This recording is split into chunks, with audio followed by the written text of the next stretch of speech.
যাই হোক, আমি জনাব আব্দুল লতিফ সিদ্দিকীর কাছ থেকে একটু জানতে চাইবো যে আপনি আসলে কালের সাক্ষী, ইতিহাসের সাক্ষী, অনেক কিছুর ব্যাপারে আপনার আসলে প্রত্যক্ষ অভিজ্ঞতা আছে, অনেক কিছুর ক্ষেত্রে আপনিই আসলে প্রধান চরিত্র। সেই জন্য আমরা একটু 10-11 বছর আগের ঘটনা থেকে শুরু করি। আপনি আওয়ামী লীগ সরকারের মন্ত্রী ছিলেন।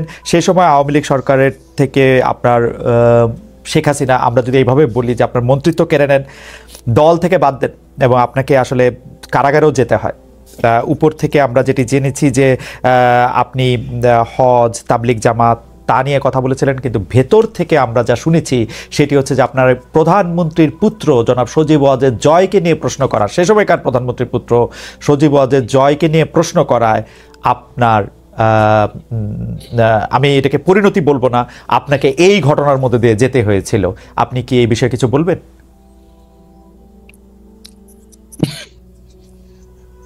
প্রশ্ন করা এবং না করা হলো আমার চরিত্র বৈশিষ্ট্য।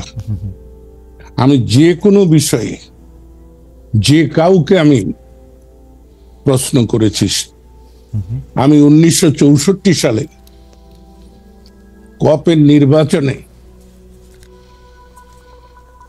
জনাব শেখ মুজিবুর রহমানকে প্রশ্ন করেছি এবং এমন কথাও বলেছি যে আপনি জাতীয়ভাবে যেমন গুরুত্বপূর্ণ, আমি আমার যত বয়স এবং অবস্থানগত কারণে আমি আমার জায়গায় তেমনি আন্তরিক, সৎ এবং নিষ্ঠাবান। তাই আপনি যে প্রস্তাব গ্রহণ করেছেন মনোনয়নের ক্ষেত্রে, এ ব্যাপারে আমার আপত্তি আছে। তাই আমি আপনাকে যেটা বলবো, আমি জয় সম্পর্কে কোনো কথাই বলিনি এবং জয় আমাকে কোনোদিন কোনো কথা বলেনি। জয় তথ্য প্রযুক্তি মন্ত্রণালয়ের উপদেষ্টা ছিলেন, প্রধানমন্ত্রী, তথ্য মন্ত্রণালয়ের না, তথ্য যোগাযোগ মন্ত্রণালয়ের প্রধানমন্ত্রীর উপদেষ্টা ছিলেন। তিনি তাকে কি উপদেশ দিয়েছেন তা জানি না, আমাকে কোনো উপদেশ দেননি। বরঞ্চ আমি একদিন জয়কে বলেছিলাম বঙ্গবন্ধু স্যাটেলাইটের ব্যাপারে যে বাবারে এইটার কি করব। সে আমাকে স্পষ্ট করে বলেছিল যে বড় মামা, আপনি চায়না আর আমেরিকা সম্পর্কে সতর্ক হবেন। চায়নাদের যে জিনিসটা দেবে সেটা নিশ্চয়তা নেই, আর আমেরিকা 10 টাকার জিনিস 10,000 টাকা দাম ধরে বসবে। আপনি রাশিয়া, ফ্রান্সের এই 2 জায়গাটা বিবেচনা করতে পারেন।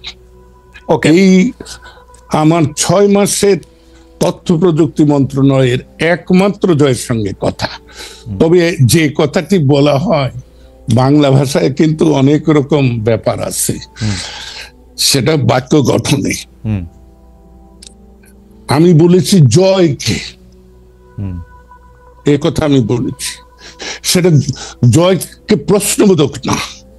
আমি বলেছি জয় হলো প্রধানমন্ত্রী শেখ হাসিনার পুত্র, জয় হলো বঙ্গবন্ধু শেখ মুজিবের দৌহিত্র, এই হিসাবে। কিন্তু চাটুকার খোসামতকারীরা শেখ হাসিনাকে কি বুঝিয়েছে আমি জানি না, এবং বিষয়টা কিন্তু এখানে না। ওকে, আমি একটু মাঝখানে একটু বলি। তার মানে হচ্ছে আপনি এটুকু প্রশ্ন করার জন্য আপনার মন্ত্রিত্ব চলে গেল আওয়ামী লীগে? না না না না না না, আমার মন্ত্রিত্ব ওখানে যায়নি। আমার আওয়ামী লীগ থেকে বহিষ্কার ওখানে হয়নি, হয়েছে কায়েমি স্বার্থবাদ। আমি শাসন ব্যবস্থায় আওয়ামী লীগের অভ্যন্তরে যে লুটেরা শ্রেণী, আমি নাম ধরে বলি, শেখ সেলিম, হাসনাত আব্দুল্লাহ, লিটন থেকে শুরু করে প্রত্যেকের সম্পর্কে আমি প্রশ্ন তুলেছি। শেখ হাসিনা সম্পর্কে আপনি কোনো প্রশ্ন তুলছিলেন? কার সঙ্গে? শেখ হাসিনা সম্পর্কে না। আমি শেখ হাসিনাকে সবসময় হাসতে হাসতে বলতাম, কারণ এক সময় তো তুই তুকারি করেছি, 50-এর দশকের শেষ 58 সালে আমার সঙ্গে পরিচয়। তারপরে থেকে আমরা আমার অভ্যাস অনুযায়ী তুই তোকারি করেছি। কিন্তু আমি যখন 2001-এর জাতীয় সংসদ নির্বাচনে ভোট ডাকাতির কারণে পরাজিত হই, তারপরে আমি সিদ্ধান্ত নেই যে আমি রাজনৈতিক অঙ্গনে থাকবো কি থাকবো না, নির্বাচনী ব্যবস্থার মধ্যে থাকবো কি থাকবো না। তখন আমি নিজে নিজেই ভেবে নেই যে শেখ হাসিনাকে যদি আমি তুই তোকারি করি তাহলে শেখ হাসিনা আমাকে কেন সম্মান করবে। তাই আমি তখন থেকে তাকে আপনি বলার শুরু। ওকে, আমরা সরি আপনাকে ইন্টারাপ্ট করার জন্য, আপনি ওই জায়গায় বলতেছিলেন যে কেন আপনার মন্তব্য চলে গেল শেখ সেলিম, হাসনাত আব্দুল্লাহ। আচ্ছা, আমি সেইটা বলতেছি। জি, সেইটা নিয়ে হ্যাঁ সব। জি, ওই যদিও তারা শেখ পরিবার দাবি করে, আসলে তো পরিবার বলতে কি নরনারী, তার সন্তান, বৃদ্ধ পিতামাতা থাকলে তারা, কিন্তু এরা তো শেখ পরিবারের আত্মীয় স্বজন। এদের লুণ্ঠনের বিরুদ্ধে, অর্থ পাচারের বিরুদ্ধে আমার বক্তব্য ছিল যে আমরা যে ছদফা আন্দোলন স্বায়ত্তশাসনের দাবি করেছি, সেটা হলো এইরকম যে পূর্ব পাকিস্তানের অর্থ পশ্চিম পাকিস্তানে চলে যাচ্ছে, সেটা আর ফেরত আসছে না। আমরা তো একই কাজ করছি আওয়ামী লীগ রাষ্ট্র ক্ষমতায় এসে। সেটা কি? যে আমরা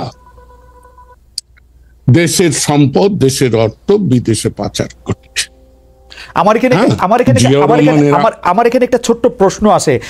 আপনি যাদের কথা বলছেন যে শেখ সেলিম, হাসনাত আব্দুল্লাহ, জনাব লিটন, তারা আসলে রাইটলি আপনি পয়েন্ট আউট করছেন যে তারা বিভিন্ন ধরনের লুটপাটে অংশ নিচ্ছে এবং আপনি সেটা নিয়ে প্রশ্ন তুলেছেন, কিন্তু আপনার কাছে কখনো মনে হয় নাই শেখ হাসিনার ডাইরেক্ট ব্লেসিং না থাকলে, ডাইরেক্ট অংশগ্রহণ না থাকলে তাদের পক্ষে কোনোদিন এই লুটপাট করা সম্ভব না? এটা কি বললেন, এটা কি বললেন খালেদ? আপনার যদি ইচ্ছা না থাকতো তাহলে আমি কি আপনার সঙ্গে এই মুখোমুখি সাক্ষাৎকার দিতে পারি? না, না। এবং আপনার ইচ্ছা না থাকলেও, আপনার ইচ্ছা না থাকলেও সেটা শেখ হাসিনার যদি ব্লেসিং নয়, শুধু ব্লেসিং তো ছিলই, তার একান্ত সম্মতি ছিল, রাইট। এবং এই ব্যাপারে আমি ছেলেটিকে পছন্দ করি আর না করি, সোহেল তাজ সে কিন্তু এক সাক্ষাৎকারে বলেছে যে আপা আমাকে বলেছিল যত পারো অর্থ জোগাড় করো। আমি কিন্তু শেখ হাসিনা সম্পর্কে আমার খুব উচ্চ ধারণা ছিল।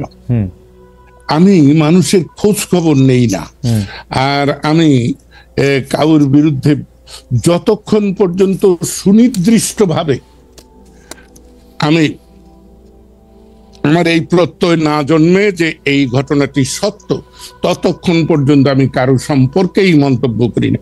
আমি কারো বিরুদ্ধে বলি না, সব সময় বলি যে আমি অমুকের সম্পর্কে, অমুকের বিষয়ে মতামত দিচ্ছি। তো আপনাকে বলি যে আমরা যখন আমেরিকায় যাই তার দুদিন আগে বাংলাদেশ আওয়ামী লীগের কার্যকরী কমিটি এবং উপদেষ্টা কমিটির যৌথ সভায় আমি প্রকাশ্যে এদের বিরুদ্ধে অভিযোগ উত্থাপন করেছিলাম। আমার এখানে আমি একটু ছোট করে দুইটা বিষয়ে জানতে চাই যে আপনি তো জানেন যে 2013 সালে যে নির্বাচন ব্যবস্থা, 2014 সালে যে নির্বাচনের মধ্যে দিয়ে আওয়ামী লীগ সরকার আবার ক্ষমতায় আসলো, সেইটাতে আসলে